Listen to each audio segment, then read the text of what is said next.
যে রাজনীতি, যে ইলেকশন, যে নমিনেশন, ক্ষমতার আহ্বানে আমি করিনি, সেই সেবার শপথের প্রথম দিন আজ, এবং সেই দলিলে প্রথম দস্তখত করলাম।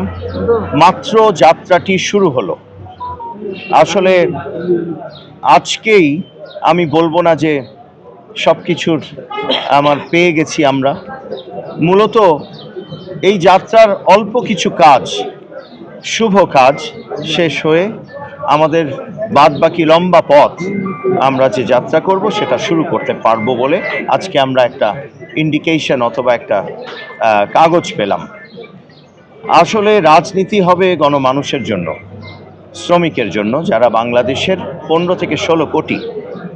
আমাদের মতো মানুষদের জন্য আসলে তো জনসেবার কোনো প্রয়োজন নেই, অর্থাৎ আমার কারো কাছ থেকে তো সেবা পাওয়ার আকাঙ্ক্ষা থাকবার কথা না, সেবা বরঞ্চ আমার দেবার কথা। তো আমি সবসময় বলি, রাজনীতি দেবার জন্য, নেবার জন্য নয়। অর্থাৎ রাজনীতি শুধু সেবার। আমাদের যে আদর্শ, শহীদ প্রেসিডেন্ট জিয়াউর রহমান এবং দেশনেত্রী বেগম খালেদা জিয়া, তার জীবনাচরণ যদি দেখেন তাহলে আপনারা বুঝে যাবেন যে মানুষগুলো নিজের জন্য রাজনীতি করেননি, তারা পরিবারের জন্য রাজনীতি করেননি, তারা বরঞ্চ নিজের এবং পরিবারের যা ছিল তা হারিয়েছেন, দিয়ে দিয়েছেন।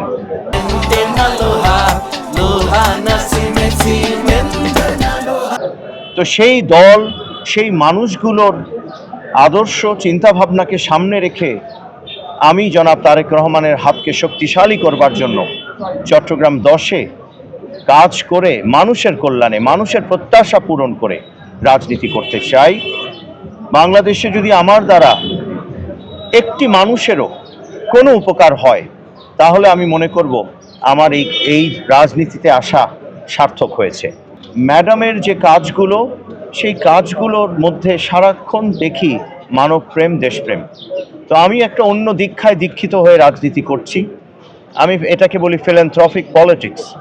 তো যদি আমরা এই কাজে কিছুটা হলেও সাফল্য পাই তাহলে আমি বিশ্বাস করি আমার জীবনের এই প্রচেষ্টার কিছুটা সার্থকতা আসবে। শিক্ষার কথা বললাম, চিকিৎসা ব্যবস্থার কথা বললাম, সার্বজনীন চিকিৎসা ব্যবস্থা এবং শিক্ষা সার্বজনীন হতে হবে এবং সুলভে পেতে হবে। অর্থাৎ এটা এমন কোনো এক্সপেন্সিভ হতে পারবে না যেটার কারণে একজন সাধারণ প্রান্তিক পর্যায়ের মানুষও তার সন্তানকে পড়াতে অথবা চিকিৎসা নিতে বা দিতে পারবে না, এমন যেন না হয়। এই দুটো জায়গা প্রথমেই হাত দেওয়া দরকার।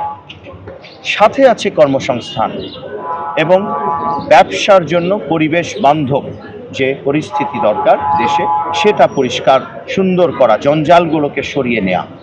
আমরা মনে করি আমাদের 31 দফায় যে বিষয়গুলো, যে কর্মসূচিগুলো জনাব তারেক রহমান প্রণয়ন করছেন এবং সেগুলোকে বাস্তবায়নের জন্য তিনি কাজ করবেন, অলরেডি অনেকগুলো পলিসি টিম সেগুলো নিয়ে কাজ করছে। সেটা যদি বাস্তবায়িত হয় তাহলে এই 3টে জায়গা খুব সহসাই আমরা একটা গুণগত পরিবর্তন দেখতে পাবো।